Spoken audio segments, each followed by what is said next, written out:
Welcome to 15K Plus Random Movie Reviews, where we take random movies from Metacritic's 15K Plus movies to randomly watch, whether we like it or not.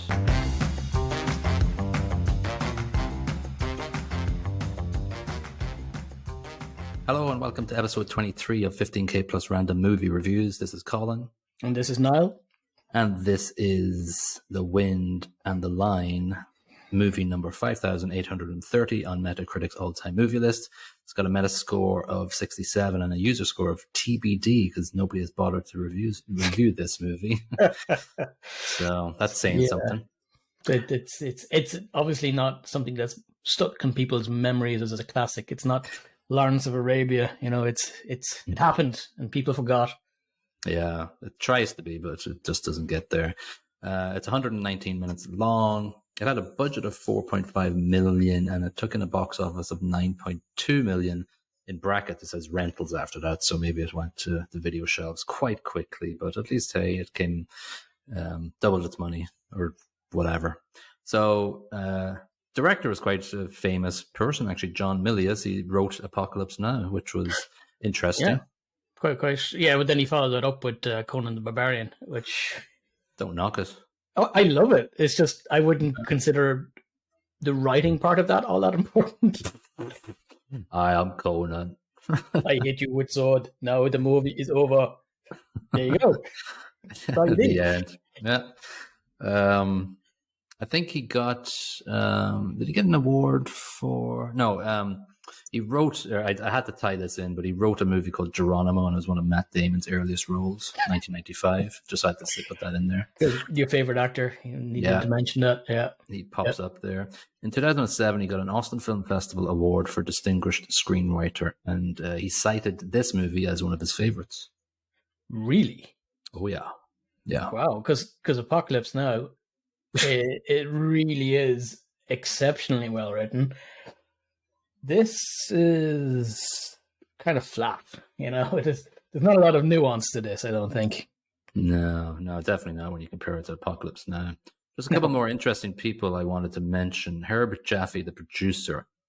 I just wanted to make a connection here. He was a literary agent before he became a producer, and he was a literary agent for Reginald Rose, who wrote 12 Angry Men. So I thought that was a good connection there. Nice. Yeah. Billy Williams did the cinematography, and he also played Sir Joshua Smith, the guy who puts a few of the lads down at the start of the movie and then gets killed. The guy in the white suit. Oh, okay, the guy who pulls out the revolver and thinks he's going to kill 50 people. Yeah. Then he fires the gun and it's empty and he goes, damn. And then gets decapitated. Yeah. But he also, he was a cinematographer for a lot of good movies. Gandhi on Golden Pond, The Exorcist, opening scenes only, it says. But there's a couple of good pedigree behind this movie. Oh, absolutely. And not to, dismiss Mr. Sean Connery or Candice Bergen. Another tie-in to one of our previous movies as well, with one of our favorites, the Stick movie. Yeah. In many ways, felt a lot like this, to be honest. And not in a bad way necessarily. Yeah, she's better in this. She's given a bit more. She's way better in this. Yeah. Yeah, she's given a bit more script to work with. Elmore Leonard would be turning in his grave, I guess, for his screenplay back for Stick. But with this one, she's given a bit more. Anyway, the plot is actually based loosely on a true story. I don't know if you got into this in your research. It's incredibly loose on a true story because it was Lon. Oh, what's that say? Pedicaris. A bloke who was kidnapped by a bunch of Berbers in Morocco back in the day, 1905 or something, I think it happened. Yeah. And yeah, that's the only similarity. That one fact is it. The name is the only, and the fact he was kidnapped by Berbers, so there's Berbers in this as well. So it's Mrs. Pedicaris who was kidnapped in this, and everything else of the story is fictional. Well, apart from the Teddy Roosevelt thing, he existed. Yes, he existed, and he did have a bit of a party in Morocco as well, and he's quite well received in Morocco actually. Post shooting and bayoneting. The famous, well, not famous line, but the line from the movie was said in real life. We either want Razuli dead or Peligaris alive. That was said by Roosevelt or Hay, one of them. But anyway, they got involved in some way, but they didn't do a whole battle. They just got him released and gave Razuli dude all what he wanted, the 50,000 coins of gold or whatever. I don't know. But that's pretty much what this whole plot is about. There's a Mrs. Peligaris and her daughter and son get kidnapped at knife point and sword point at the start, and the whole movie is them being in the presence of Razuli, played by Sean Connery, and a whole lot of really nothing really happens.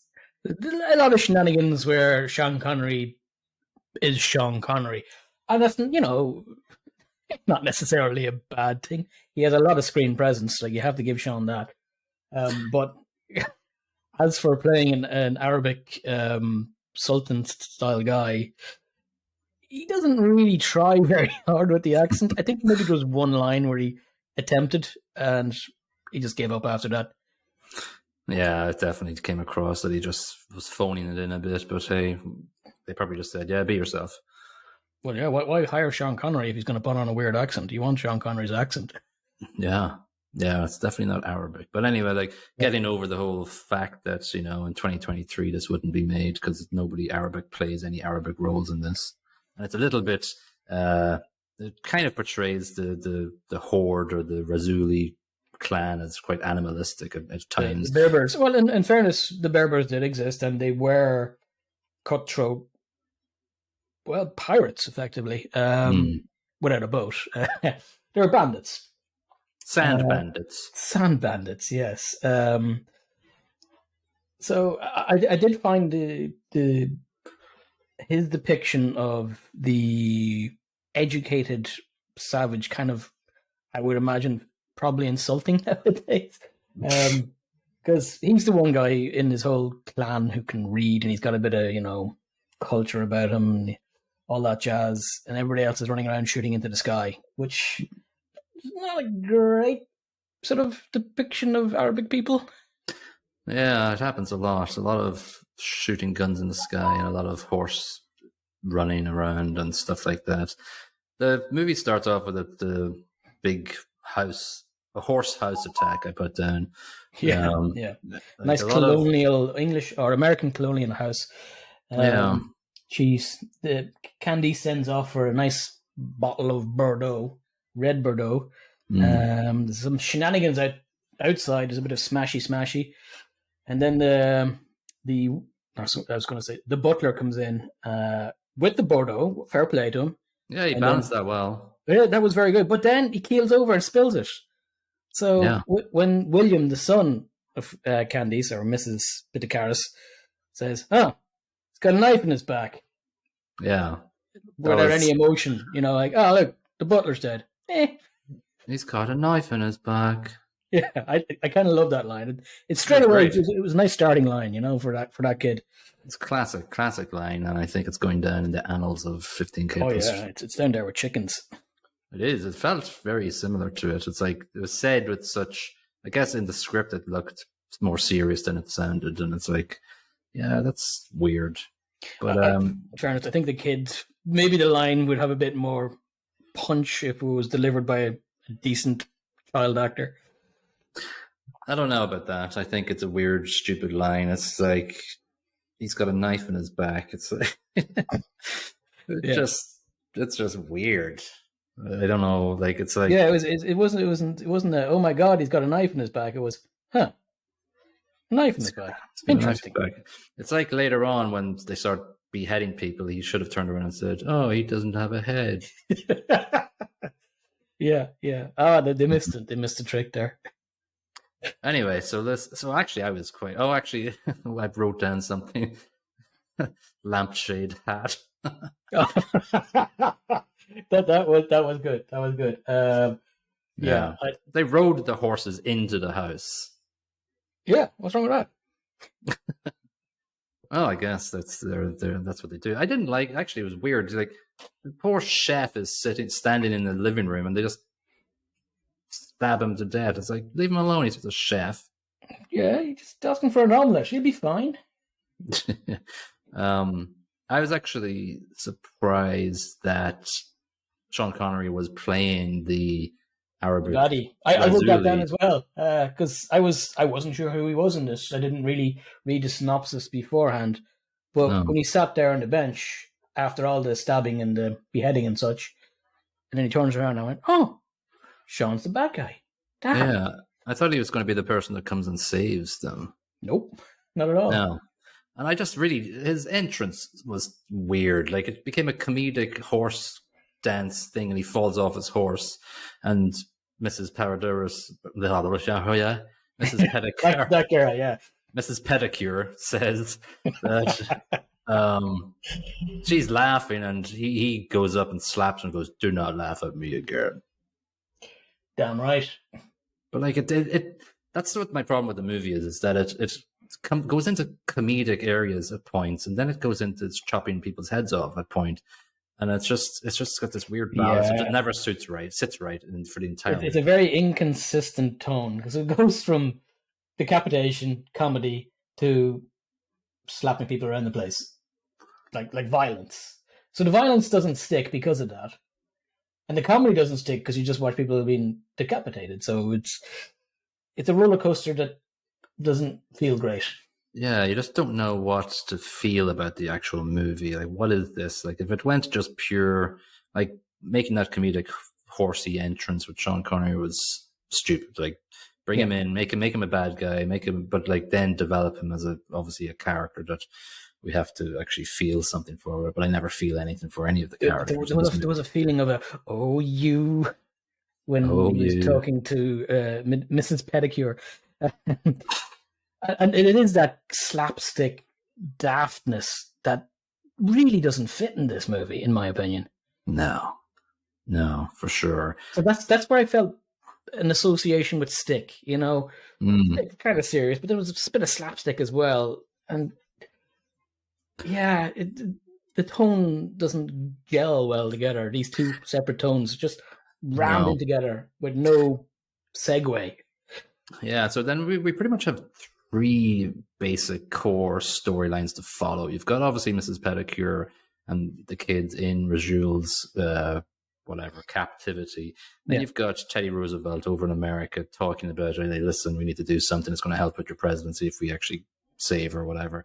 Then over in Morocco, you've also got the Bashaw character, and you've got the Sultan over there who's sort of involved in it. Rashul's not friends with the Sultan, blah blah blah, and then this Bashaw guy, you know, the American envoy is going to him, going, "Yo, you want to help out with this stuff?" He goes, "Yeah, the Sultan wants 2 lions." 2 lions. He doesn't care about money. He doesn't care about, you know, whatever you want to give with guns or whatever. He likes lines, but the Sultan and all the buddies and the Europeans in the corner, they're all kind of incidental, really. Yeah. They don't really. I actually even just forgot. And then the Sultan appears for one scene, and then you don't see him again because you see Bashaw again, the dude, because the Americans come and kill all his people, basically. I love that. Well, we'll go into that as well, but there's a part of that really made me think. Really, you did that, you jerks? But I'll talk about that later. Killing his servants. It's killing the slaves for no particular reason other than they're in the way. Yeah, true. Yeah, it was like weird. And they weren't, well, they had little curvy swords though. You got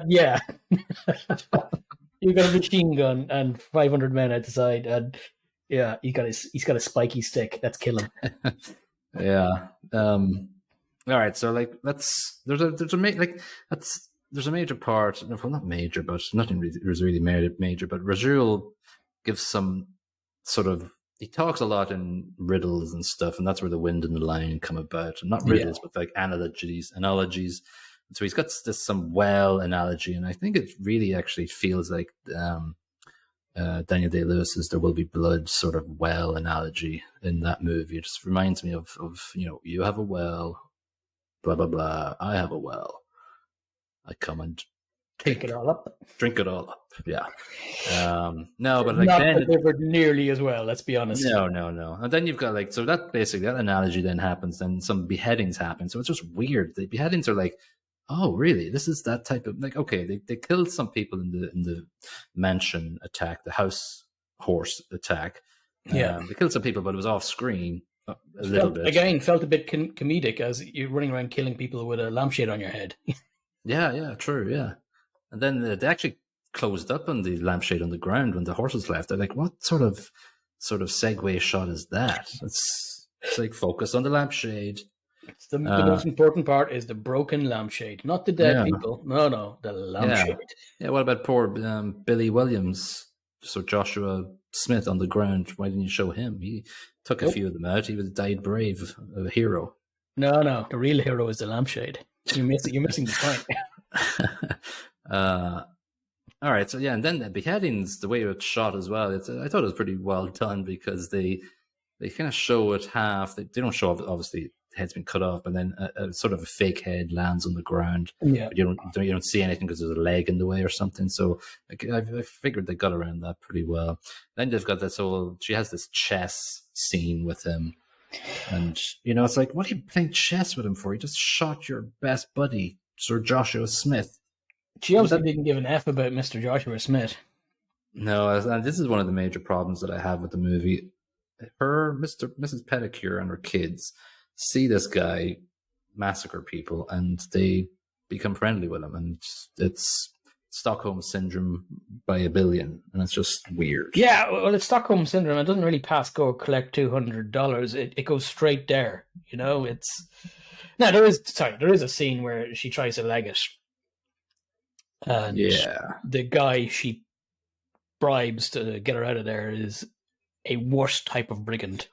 But of course, Sean rides to the rescue and kills like 50 people on his own. Yeah.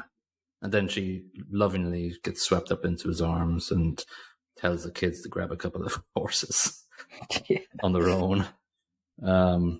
In between that, that was the great escape. There's a couple of scenes in between the chess scene. Like the chess scene, there's a couple of quotes from, I can't remember what it was, but it sort of mirrors, you took the queen, you took me, you're going to be in trouble either way or something like that. Blah, blah, blah. It didn't really matter. Yeah. I think there was a bit of swordplay of words between the two characters. And it's actually well done, I thought. I mean, the dialogue's well delivered.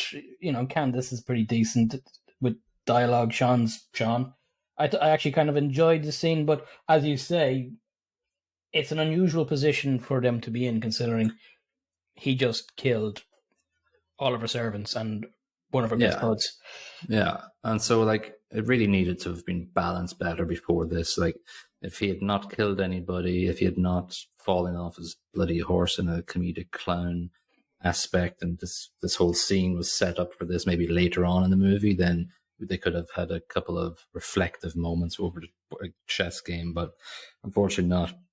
We do go in, there's two scenes I want to mention, but I don't really remember one of them, but I just wanted to mention that there's a lot of, like, it goes back to Teddy Roosevelt again, and he's just shot a bear. And this is the hunting scene, the hunting scene. And like he pontificates about blah, blah, blah. But then I just realized, like, Teddy Roosevelt and Rasul are very similar. They just talk, they pontificate, and they have analogies for everything. Yeah.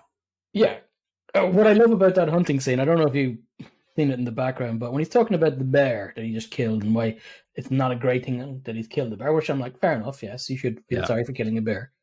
But in the background, there's a horse lying on the ground, and it's just fecking around, being a horse, horsing around.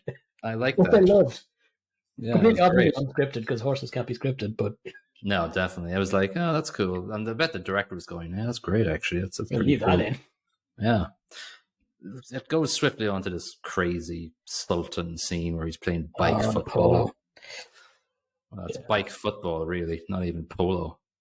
Yeah, he's a lampoon of a character. He's constantly laughing and being over the top, and and then you don't see him again, so it's not really worth it. Yeah, this scene actually annoys the crap out of me, because this is almost stuff that happened in history, and it's so shallow. There's no nuance. He's a caricature of a sultan who is spoilt, I suppose.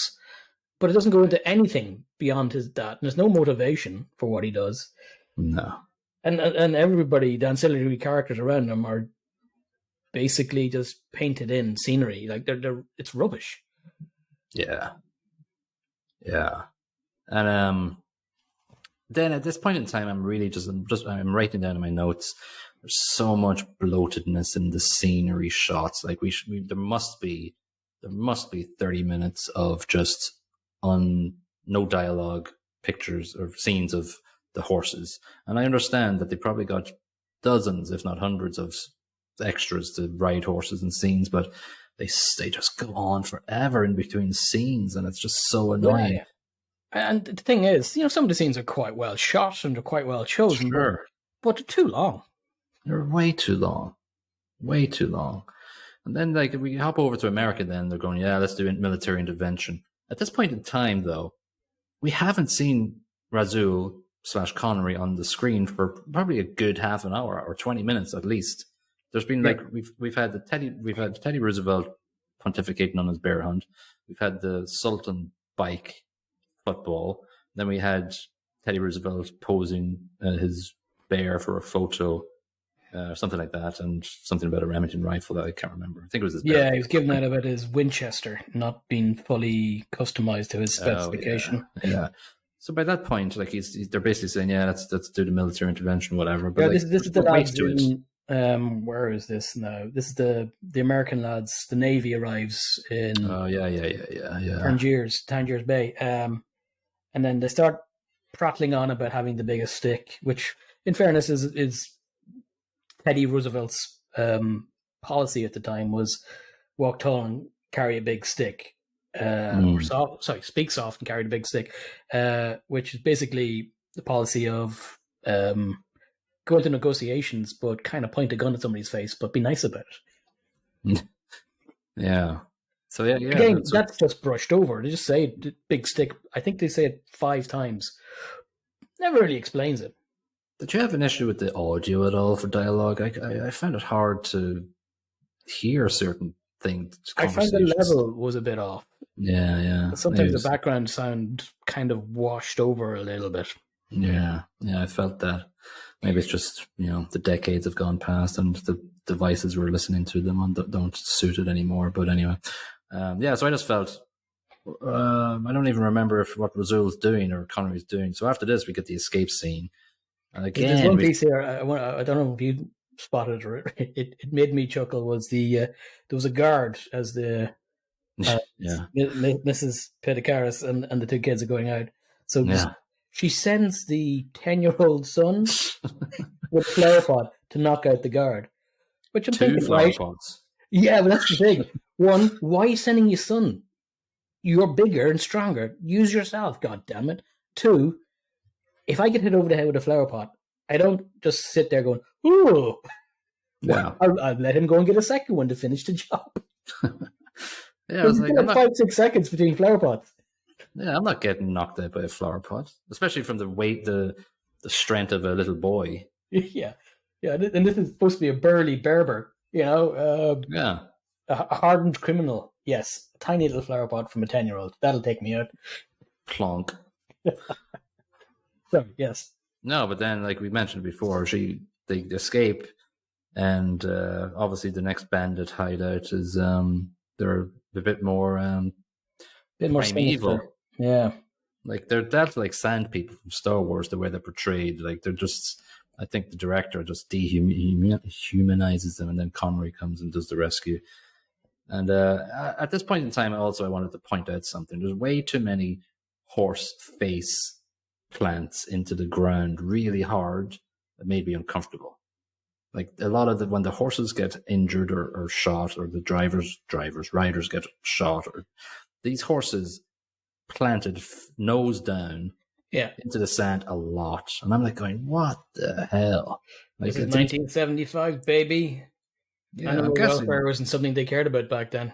Yeah, there was no PETA guidance on that one or whatever, the humane treatment of animals. But maybe it's the way the horses should land, but maybe horses shouldn't fall at all in movies. Well, most animals shouldn't fall on their face. Yeah. So like then I just like now Razul is the hero. So like she just takes it for granted now after him killing everybody. Oh, there was a scene in this though that as well. Part of the rescue, she picks up a halberd type thing. Yeah. Is whacking some of the evil brigands over the head with it. Yeah. Where I found a bit of production issues was they left in a scene where the blade of the halberd clearly and obviously bends as she hits some fellow over the head with it. So rubber. I don't know why they left that scene in, but it made me chuckle. This is the writer of Apocalypse Now, ladies and gentlemen. Yeah.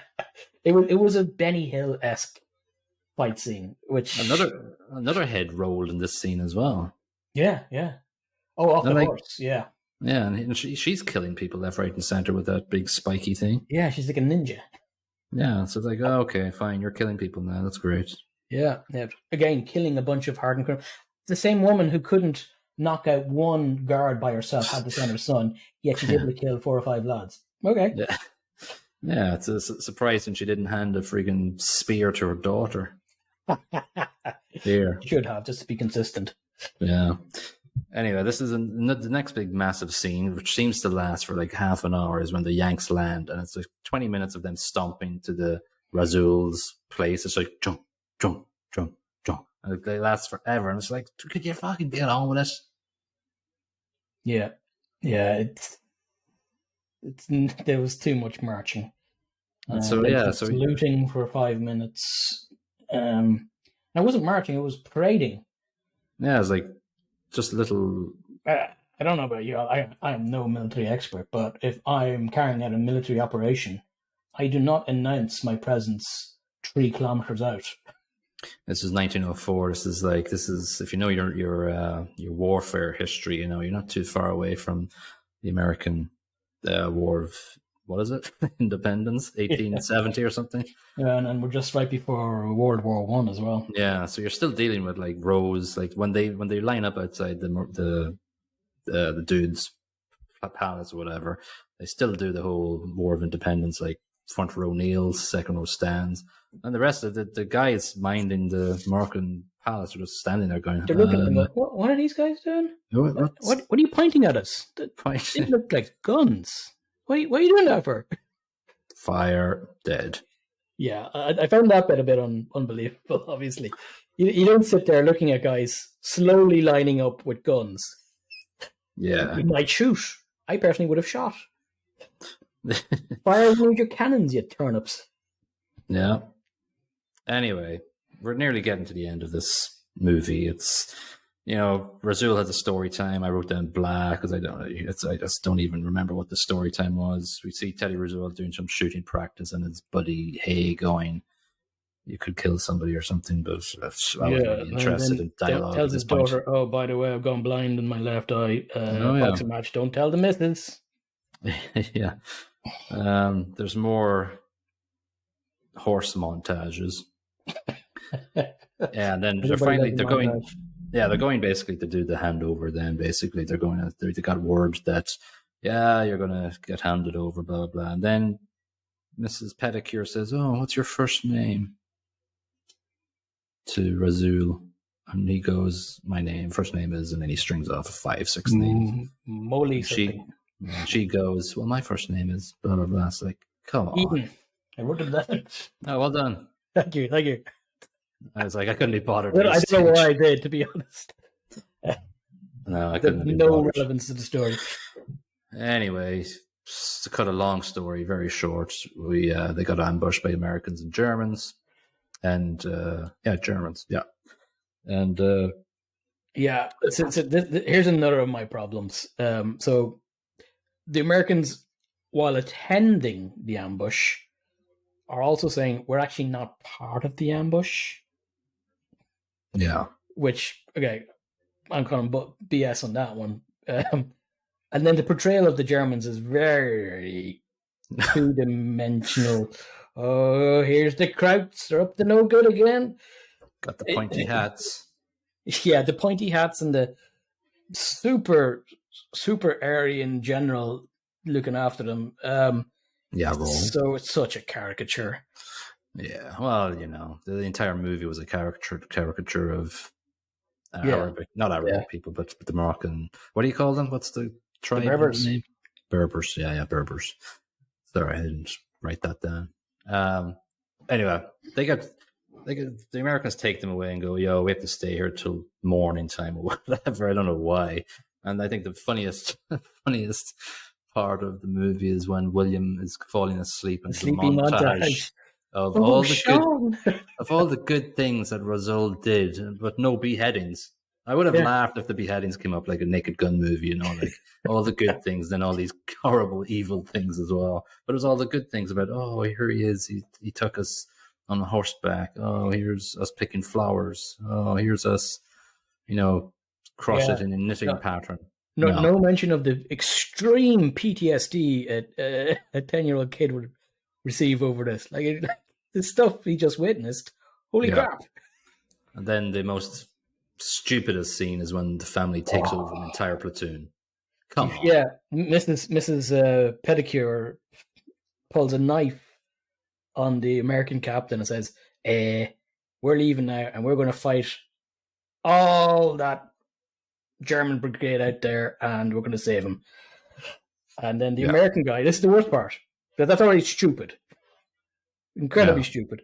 And then the American captain goes, gee whiz, I think that's a great idea. Come on, guys, we'll all do it. Yay. Such a stupid ending to a movie. Yeah, there's a big finale there where it's like the Berbers come down off the hill and then Germans and Americans and more horse face planting and some beheadings. She's bloody crying when he's leaving because they release Rasul and he's crying. And of course after she's gunned down like another 5 Germans with her shotgun. And he's sort of going, he has one more time to say a line he said 2 or 3 times. You are a lot of trouble, Mrs. Petticoat. Yes. Yes. But of course I'm Arabic. Yeah. Yes. The end. Yeah. Yeah, he rides off with the sunrise then. Yeah, I gave the plot 1 out of 5. I thought it was crap. Oh, right in the nose. 1 out of 5. That's what I gave it to. All right. Well, to acting, there's a couple of good roles. I think the guy, Brian Keith, played Roosevelt. I thought that was very well done. I thought he was very good. I thought it was very good. It's a shame it had very little bearing on the actual story, but, off to the side, he more than a journeyman job, and he's actually quite interesting. And everybody else. Actually, Brian Keith shot himself in real life at the end of his life. Yeah. He also starred in 1 episode of Deep Space Nine, but that wasn't the reason why he killed himself. Bad reviews from Deep Space Nine. Yeah. Actually, no, I was reading up his life story, and then his wife came out and said, oh, I don't think he killed himself. He liked his guns and was cleaning them, probably. Oh, shit happens, I guess. Yeah. Shot happens. Yeah. Candice Bergen, Stick. Yeah, she was better in this movie than Stick. Connery, obviously you're getting Connery. What's your favorite Connery role? Me? Oh, that's a tough one. The Highlander's up there. Oh. Highlander, maybe The Untouchables. Big fan of that one. Hunt for Red October. I love that for his Russian accent.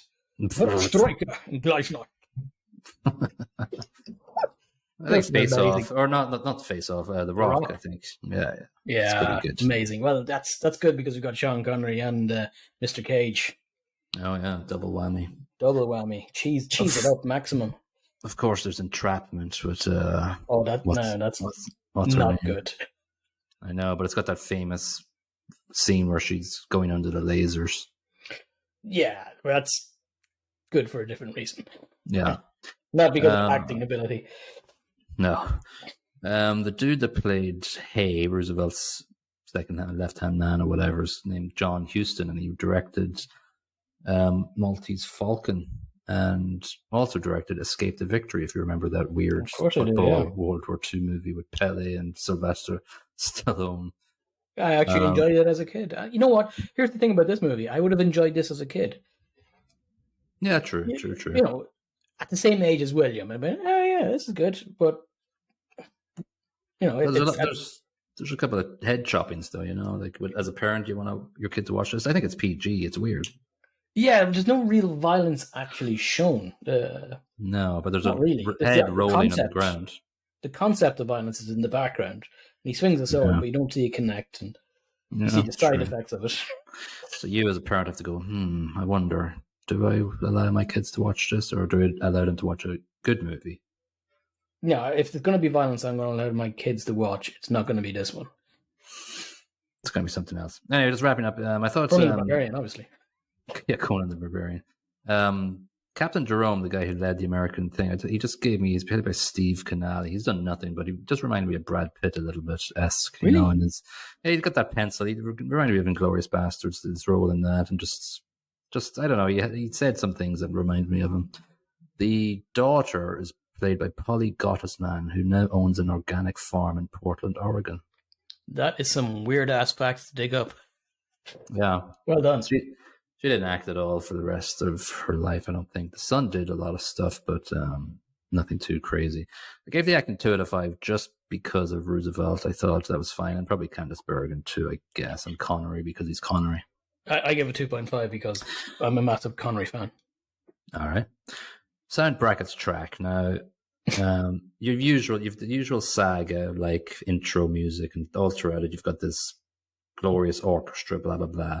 Now the guy behind this, Jerry Goldsmith, he's got a crazy backstory. This isn't his best. He's done music for Alien, Star Trek, The Omen. He got an Oscar for The Omen. He's done Poltergeist. But I think I had rated this 1 out of 5 because it didn't really hit me. But then I found out that he composed Star Trek Voyager's theme tune. Good out of 10. Yeah, so that's my favorite Star Trek theme tune, and I listened to it again this evening. I was like, all right, it's 2 out of 5. I've given it 1 extra point because he did other stuff that was good. That's right. I give it 1.5 because it neither hinders nor really adds anything to it. I think he phoned it in on this one. If that's his back catalogue, and this is forgettable in the extreme, he phoned it in. He did, and I'll forgive him for that because he composed Star Trek Voyager. I didn't know that. I missed that in my voyages through his history. Yeah, I nearly missed it because I saw he did Wrath of Khan, he did the first Star Trek, and he's done a bunch of other movies that I just didn't write down, but then I just saw under his TV titles he did Star Trek Voyager, and I was very happy. All right, production. Okay, so listen. It's fine. It's okay. It's like a 1970s adventure thing. It's got horses. It's got good cinematography. There's a couple of scenes where Roosevelt's posing as a bear and it's looking up at him. I kind of like those angles. Yeah. You know, it's got all the costumes right. It's but they focus way too long on horses headbutting ground a lot. I'm telling you, there must be like 50 horses who headbutt the ground, and then probably 40 minutes. Hopefully it wasn't the same horse over and over again, because that's unfair. Yeah, it's going to be a headache. Why the long face? And just so much, like, I know they must be proud and they've paid a lot of money to get all these horses and horse riders, but they spend, like, I guess 30 minutes. I would, not even joking, 30 minutes of no dialogue, horses running through deserts. I gave the production, what did I give it? I gave it 2.5 out of 5 because it's a saga and it's done well, but it's average. I was going to give it a bit more. I give it 2, but just the scene with the wobbly sword detracts a bit from production professionalism, to be honest. While it is hilarious, it's kind of weak in terms of production, so I knocked it down a little bit for that. Your wobbly sword is my fake footsteps in Truman. yeah, I can't let it go. Yeah, it stuck with me to the rest of the movie. It really did. You're constantly looking out for wobbly instruments from then on, wobbly weapons. That cannon is floating. Pretty much, yeah.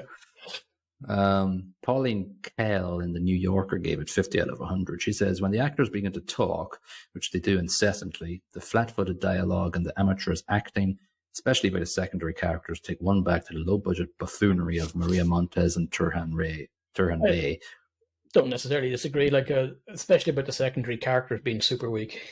Yeah, I don't know who Maria Montez and Turhan Bey are. I didn't even look it up, but I'm sure she's trying to be a movie expert, so that's fine. Ted Maher in The Oregonian in 1991 gave it 88 out of 100. He says, "It is a colourful tale in an exotic location with excitingly staged action scenes, exotic desert locale, and a richly colourful musical score by Jerry Goldsmith. It is also rich in satirical cynicism about international relations and political expediency." My bum. There is no cynicism or satire. No, it's a badly scripted movie. German guy in the corner, and that's satire, is it? Well done. Yeah, and actually, I forgot to mention when Teddy Roosevelt's having his dinner party, there's a Japanese character, and he just speaks in stereotypical Japanese things. It's bad. It's very bad. Yeah, and the wind in the line analogy is made near the end, but I was so bored I couldn't remember. I was about there. I wrote down the first 3 words, and then I just got to the point where I couldn't be arsed. It was trying to be poetic and trying to portray Sean in this as a scholar and a poet and all that crap. Yeah. No, just no. No. All right, that's the end of Wind in the Line. Let's throw it into the wind and hopefully a lion eats it. That would like be what I did correct. there. Yeah. All right, so let's randomize for the next one and see what we come up with. We have got 101. Get in. Not 101 Dalmatians. Again, a movie I've never heard of before, I don't think. Let me see. All right, 101. It's given a 94 Metascore and a 7. Documentary. It's not a documentary. Woohoo. It's not. It is UK. Okay. And it's from 2001. And it's called The Servant. Oh. And the synopsis is: the servant looks at the decaying British class system through the relationship between an aristocrat and his scheming butler. Hang on a sec. This isn't 2001 because it's got Dirk Bogarde in it. Huh? What? Unless he's been resuscitated. This is confusing to me. The Servant. Yeah, it's directed by Joseph Lossie. It's a Harold Pinter written screen. It says home release date December 18th, 2001, but I'm guessing that might be a re-release. One in 1963. Yeah, that might be it. Servant. Yeah. There's Well, anyway. a TV show called Servant. That's not it. No, it's in black and white, so I'm guessing it's probably a re-release. Here we go. Release date March 16th, 1964. Yeah, I don't know. I think it was just re-released in 2001. Tara Mills, Wendy Craig, James Fox. All right, so we've got an oldie to look at. This is the oldest one we've seen before. That's fine, and it's 116 minutes, so it's not too short, but that's fine. That'll be something to. Oh, and it bangs in a load of awards. So, best cinematography, best actor. Okay, nice. Well, there you go. Jamie Foxx is in it. I'm wondering if it's the same one that's kicking around now. Unless he's a vampire, probably not. Probably all right, we'll wrap episode 23 up, and we look forward to watching The Servant in episode 24. And if you liked our episode this week and this episode, please like and rate us on all your podcast platforms that you listen to us on, please. We will see you on the next episode. Bye-bye. Bye-bye.